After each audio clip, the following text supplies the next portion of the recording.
જૈનોના પર્યુષણ પર્વનો છેલ્લો દિવસ આજે સંવત્સરી પર્વની ઉલ્લાસપૂર્વક ઉજવણી કરવામાં આવી રહી છે। સાથે જ બારસા સૂત્રનું વાંચન કરવામાં આવ્યું। જૈનોમાં પર્યુષણ આ પર્વનું અનેરું મહત્વ હોય છે। આજે સંમતશ્રીના દિવસે ડેરાપોળ જૈન સંઘ ખાતે આચાર્ય નિમેશ્વરી સમુદાયના નેમિસુરી સમુદાયના સાધ્વીજી ધર્મરક્ષિતા શ્રીજી તથા રાજધર્મ શ્રીજી મહારાજ સાહેબે ખૂબ જ સુંદર બારસા સૂત્રનું વાંચન કર્યું હતું તથા બારસા સૂત્રનું 5 પૂજાઓ વારસા સૂત્ર ગોરાવાની વગેરે વિધિ કરવામાં આવી હતી। ત્યારબાદ ડેરાપોળ જૈન સંઘના તપસ્વીઓનું પૂજણાનો કાર્યક્રમ યોજાયો હતો તથા દરેક તપસ્વીઓનું બહુમાન કરવામાં આવ્યું। આજના દિવસે જૈનો મોટી સંખ્યામાં પૌષધ વ્રત કરતા હોય છે। પૌષધ વ્રત એટલે કે એક દિવસનું સાધુ જીવન દરમિયાનમાં પૌષધ વ્રતના આરાધક અને જાણીતા જૈન અગ્રણી દીપક શાહે જણાવ્યું હતું કે ડેરાપોળ જૈન સંઘમાં આવતીકાલે બપોરે 2 વાગે ડેરાપોળ જૈન સંઘથી તપસ્વીઓનો વરઘોડો બેન્ડબાજા સાથે તથા તપસ્વીઓની બગી સાથે અને ભગવાન મહાવીર સ્વામીની મૂર્તિ સાથે નીકળશે, જે પિરામીટર રોડ થઈ રાજમહેલ રોડ માર્કેટ 4 રસ્તા દાંડિયા બજાર ફાયર બ્રિગેડ 4 રસ્તા સિદ્ધિવિનાયક મંદિર થઈ ભૂમિયા થઈ ડેરાપોળ પરત આવશે। ત્યારબાદ સંઘનું સ્વામી વાત્સલ્ય યોજાશે તેમ ટ્રસ્ટી ભૂપેન્દ્ર શાહે જણાવ્યું હતું। જૈન ધર્મને ટકાવવો કેવી રીતે સાંભળજો બધા। આપણને ચૈતવંદન કરતા ગુરુવંદન કરતા નથી આવડતું। આ ધર્મ ચાલશે કેવી રીતે? આ ધર્મને ચલાવવા માટે આપણે આપણા સંતાનોને અને આપણે ખુદ સંતાનો તો મોકલીએ પણ આપણે પણ થોડા થોડા સૂત્રો કરવા પડે। આપણે સૂત્ર કરીએ તો પણ સ્વાધ્યાય કહેવાય, એનું પણ પુણ્ય બંધાય છે।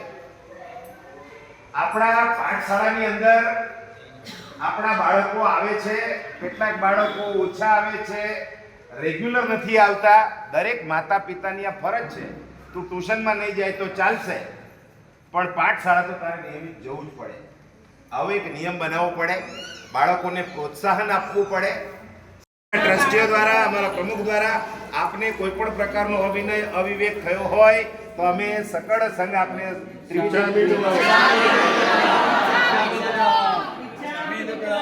ડેરાપોળ જૈન સંઘમાં પ્રવેશ અજાણ્યા હતા, બધાને ચિંતા હતી કયા મહારાજ છે, કેવા મહારાજ છે, કેવા હશે। ચોઈસ ઉપર આપણું ચોમાસું છે અત્યારે। આ ડેરાપોળ જૈન સંઘમાં આવ્યા પછી જે અમારો નાનો સંઘ નથી પણ વિશાળ હૃદયવાળો સંઘ અને એમાં આરાધના કરાવતા ખમાવાનું ખમીર છે, એ જ આરાધનાનો અમીર છે।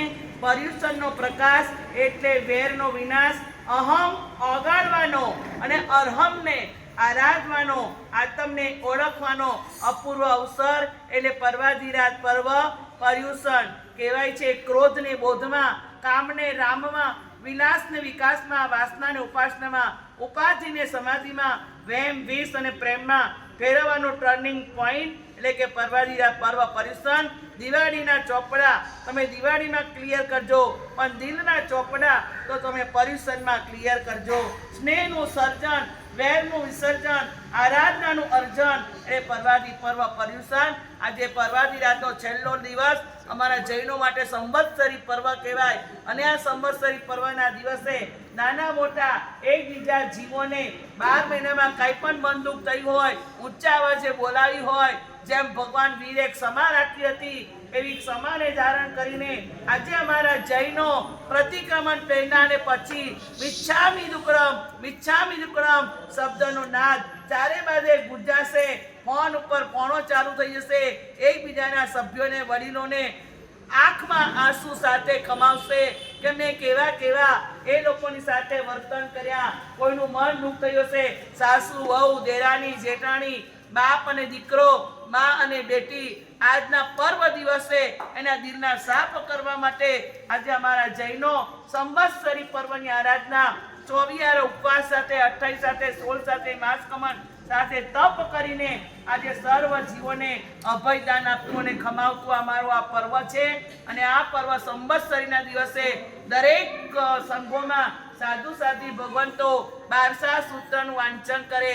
1200 સૂત્ર એટલે 1200 શ્લોક પ્રમાણ મોટું આગમ સાધુ ભગવંતો એ વાંચે અને અમારા 12 ઢાળિયા ગાતાનો આવે એ પ્રમાણે વાંચવાનું હોય છે. આ પ્રમાણે સંવત્સરી પર્વ આજે જૈનો માટે છેલ્લો દિવસ અને આવતીકાલે આ પર્યુષણનો વધુ આનંદ મેળવવા માટે તપસ્વીઓને અનુમોદના કરવા માટે આવતીકાલે અમારા ડેરાપોર જૈન સંઘની અંદર રથયાત્રાનો વરઘોડો અમારે ત્યાં સંઘને વાત કરતા અને સંઘે વધાવી લીધી અને આ વરઘોડો આવતીકાલે અમારા સંઘમાં સ્વામી વાત્સલ્ય સાથે થવાનો છે.